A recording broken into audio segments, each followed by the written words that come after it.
Madame, monsieur, bonjour. Merci de vous informer dans le 12h30 sur RTI2. Passons à présent au sommaire.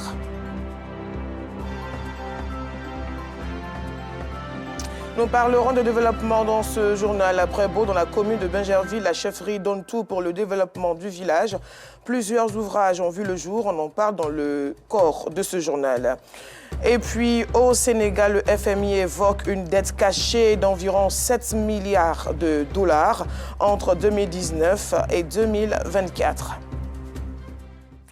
Après la construction et la réhabilitation des logements des instituteurs, c'est à présent 2 immeubles de type R+3 que la chefferie Tchagba de Brébeau dans la sous-préfecture de Bingerville initie pour le bien-être des populations. Un projet qui s'élève à plus de 900 millions de francs CFA. Clément Boko. Avec la pose de la première pierre des 2 immeubles de type R+3 qui sortiront de terre, le village de Brébeau, dans la sous-préfecture de Bingerville, assure l'avenir des générations futures. Il faut penser aux jeunes, nous allons partir un jour. Demain, qu'est-ce qu'on laisse à nos enfants? On dit que diriger, c'est prévoir. Et prévoir, c'est laisser quelque chose aux enfants, la génération future. Que Dieu fasse qu'ils aient quelque chose, de sorte que demain, on ne soit pas en train de vendre. Qu'ils aient quelque chose sur lequel ils vont s'appuyer pour pouvoir réaliser un certain nombre de choses. C'est ce qui nous a habité. Un projet, il y aura plusieurs comme ça.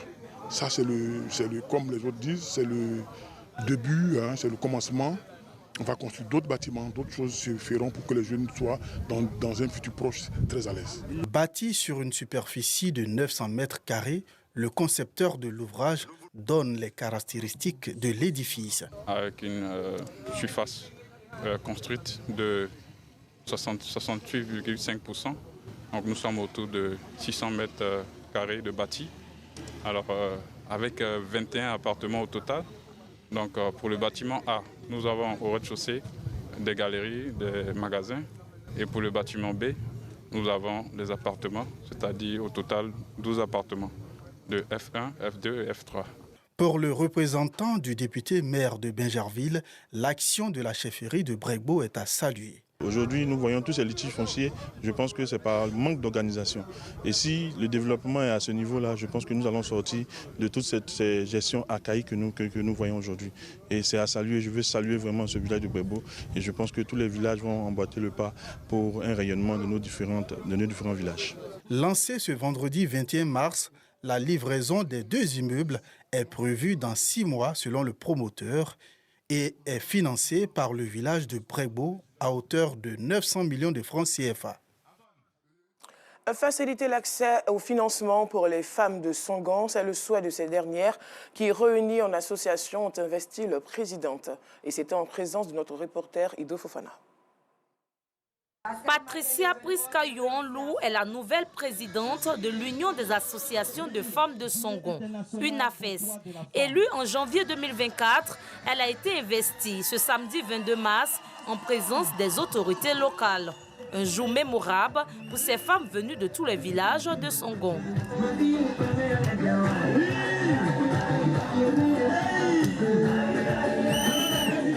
Aussitôt installée, la présidente dévoile ses priorités. Les premières actions, c'est de sensibiliser les autres associations qui sont encore loin, qui sont sceptiques. Cette problème dit que vraiment ce qu'on a mis sur pied, c'est quelque chose de grand, qu'elles viennent nous accompagner. C'est mettre ensemble, avoir une même vision, avoir une même parole et puis aller de l'avant. Voilà. Parce que quand on est ensemble, on devient plus fort. L'UNAFES, c'est plus de 100 associations avec pour objectif la mutualisation des efforts pour la création d'activités génératrices de revenus. Une initiative soutenue par les autorités. L'union fait la force. Et aujourd'hui, Songon est en plein développement. Et ce développement oblige toutes les composantes sociales à participer. Aujourd'hui, l'UNAFES nous démontre que les femmes sont unies au sein d'un creuset et qu'elles sont prêtes à prendre part au dit développement. Nous sommes là pour soutenir cette communauté et ces femmes, ces braves femmes qui nous soutiennent tous les jours que Dieu fait. Donc vraiment, c'est avec beaucoup de plaisir que nous sommes retrouvés à cette cérémonie. Cette cérémonie d'investiture, couplée à la célébration de la Journée internationale des droits des femmes, a été meublée par une remise de dons aux personnalités, des sketchs et une parade des différentes organisations de la commune de Songon. C'est l'un des facteurs importants du jeune musulman et la communauté musulmane de la police nationale l'a bien compris. Elle a organisé une rupture collective à l'école de police de Cocody. Objectif, entretenir la flamme de la fraternité et de la cohésion sociale. Bienvenue Kwao. La communauté musulmane de la police nationale vient de réaffirmer son engagement à entretenir la flamme de la fraternité et de la cohésion harmonieuse dans sa sphère professionnelle. Au cours de sa traditionnelle rupture collective du mois béni de Ramadan, le président de la dite communauté invite à la consolidation des valeurs humaines, gage de la préservation d'un avenir radieux. Oui, nous avons tenu à organiser cette rupture collective comme on le fait chaque année, n'est-ce pas, pour renforcer les liens de fraternité, de solidarité, de convivialité entre les différents composants des forces de défense et de sécurité. Et vous l'avez même constaté qu'à cette cérémonie, il y avait les gendarmes, les militaires, les eaux forêts, etc. Et donc cela nous permet de renforcer nos cohésions, puisque dans l'exercice de notre métier, la cohésion et la solidarité est très, très importante. El Hadj Ibrahim Binaté, représentant du ministre de l'Intérieur et de la Sécurité et des convives d'honneur, encourage l'initiative. Nos frères musulmans ont convié à cette cérémonie leurs frères des autres confessions religieuses. Cela rassure et montre que entre les religions, surtout le christianisme et l'islam, c'est une parfaite cohésion. Je repars très heureux et je prie Allah subhanahu wa ta'ala qu'il accepte les prières. L'harmonie règne au sein de la communauté musulmane et c'est ce que Dieu recherche. Et donc nous invitons tout le monde en tout cas à se concentrer pendant cette période-là pour que en tout cas nous puissions avoir surtout la paix. Il faut encourager ces initiatives-là pour que nous puissions vraiment avancer comme il le faut. Cette rencontre conviviale s'est close par la prière et des bénédictions pour une stabilité prospère en Côte d'Ivoire. Également, en ce temps de jeûne, des familles nécessiteuses ont reçu la visite de la Fondation Mohamed VI. Cette fondation leur a fait des dons dans l'enceinte de la grande mosquée Mohamed VI de Treichville. Un geste qui vient alléger les difficultés liées à ce mois de jeûne. Aziz Darmé. Plusieurs sacs de riz, des cartons de bois de lait et des bidons d'huile offerts. C'est le geste qu'a effectué la Fondation Mohamed VI envers les familles nécessiteuses pendant ce jeûne musulman. Une action qui témoigne du volet social dans la pratique religieuse. Ce matin, c'était pour partager ces denrées alimentaires à ces braves femmes que vous avez vues, à ces hommes et des gens défavorisés, pour que ce mois soit un mois de partage. Les bénéficiaires disent être satisfaits. Le kit que j'ai reçu, je suis tellement content de la manifestation que le chèque vient de nous faire. Vraiment, tout ce que nous pensons à lui dire, c'est de lui faire des bénédictions, qu'Allah subhanahu wa ta'ala lui donne la santé et fasse que vraiment il puisse faire ça de plus pour plusieurs années. Je suis très contente. Et je leur dis merci beaucoup. Qu'Allah mette baraka à tout ce que le roi fait. Ainsi que remercier. La solidarité est un pan essentiel dans la communauté islamique. C'est surtout une occasion de mettre en avant cette valeur durant le Ramadan, mois de bénédiction. La Ligue islamique des prédicateurs en Côte d'Ivoire a, elle, de son côté, organisé à la Grande Mosquée Salam du Plateau la 19e édition du concours sous-régional de lecture salmodier du Coran autour du thème « Notre Coran, source de paix, de quiétude et de cohésion sociale ». Yamkil Hermel, Sidiki Ouattara. Après une compétition rude entre plusieurs candidats des pays de la sous-région, il fallait départager les 7 finalistes. Al-Hassan de la Côte d'Ivoire est le lauréat du concours de la lecture salmodier du Noble Coran. Il a obtenu 30 points sur 30, un sacre auquel il ne s'attendait pas. Je suis très heureux d'avoir remporté le concours. Je ne m'attendais pas parce que tous les candidats étaient au même niveau. À Axé sur plusieurs critères de sélection, le vainqueur de cette compétition s'est démarqué à plusieurs niveaux. Il n'a commis aucune faute. Sa lecture était parfaite.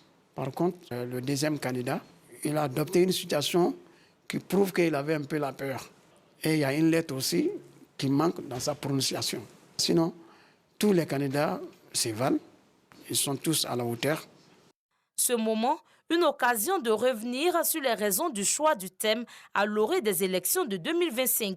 Très bientôt, nous allons rentrer dans les élections. Donc, on a un message. Ce message-là, c'est la cohésion sociale, c'est le vivre ensemble, c'est faire passer un moment sans violence. Donc, voilà pourquoi nous avons choisi ce thème-là.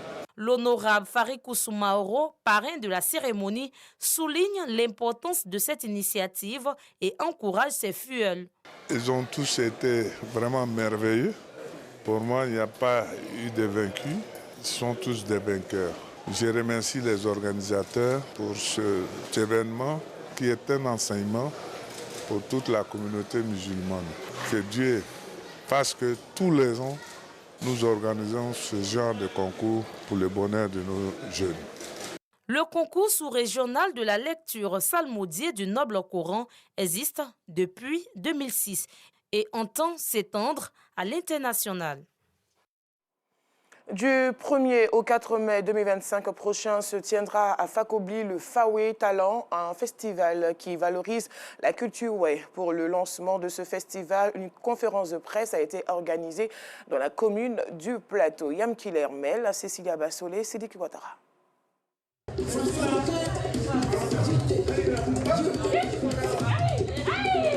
Et c'est reparti pour le festival culturel qui prône l'excellence et qui valorise le talent dans le département de Fakobli. À travers des concours inter-écoles dans plusieurs catégories, cette année, le Fawe Talent propose des innovations. Les innovations, nous avons la récompense d'abord des commissaires généraux des différents festivals. Nous avons le bâtiment de la préfecture que nous voulons repeindre. Nous avons les fonctionnaires que nous devons récompenser par rapport à la fête du travail. Et nous avons les différentes maternités que nous voulons approcher pour récompenser les naissances. Cette initiative s'inscrit dans la volonté de mettre en lumière les potentialités de divers domaines que regorge le peuple Way. Il n'y a pas d'abord d'activités, d'événements dans mon département qui occupent la jeunesse sainement. C'est vrai, on va à l'école, il y a la pédagogie et tout, mais aussi il y a les métiers qu'on peut apprendre sur l'État et puis devenir quelqu'un d'aimer. Ce moment a été une occasion pour des acteurs du cinéma de lancer un message aux populations. Aujourd'hui, on appelle à toutes les forces vives de la région de Fakobli à soutenir ce festival parce que aujourd'hui, Fawe Talent permet déjà au niveau de Fakobli de sortir des talents au niveau du théâtre, de la danse et autres. Fawe Talent se tiendra du 1er au 4 mai 2025 à la place publique de Fakobli et autour du thème « Jeunesse de Fakobli, l'étoile du futur ».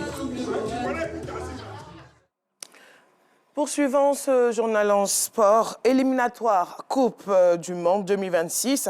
À l'occasion de la 6e journée, la Côte d'Ivoire l'emporte face à la Gambie sur un score de 1-0 et conforte sa première place. Hors de la Côte d'Ivoire, au Sénégal, le Fonds monétaire international affirme qu'entre 2019 et 2024, une dette d'un montant de 7 milliards de dollars environ ont été cachées par l'administration Macky Sall, confirmant ainsi les conclusions de la Cour des comptes. Dans son rapport publié en février 2025, l'organe pointait une dette sous-évaluée et des manquements dans la gestion des finances du pays. Le FMI devra décider dans les semaines qui viennent si le Sénégal décroche une dérogation ou si l'institution internationale demande à Dakar de rembourser ce qui a déjà été prêté par le FMI avant de reprendre un nouveau programme. Voilà, c'est la fin de ce journal. Merci de l'avoir suivi. On se retrouve très vite.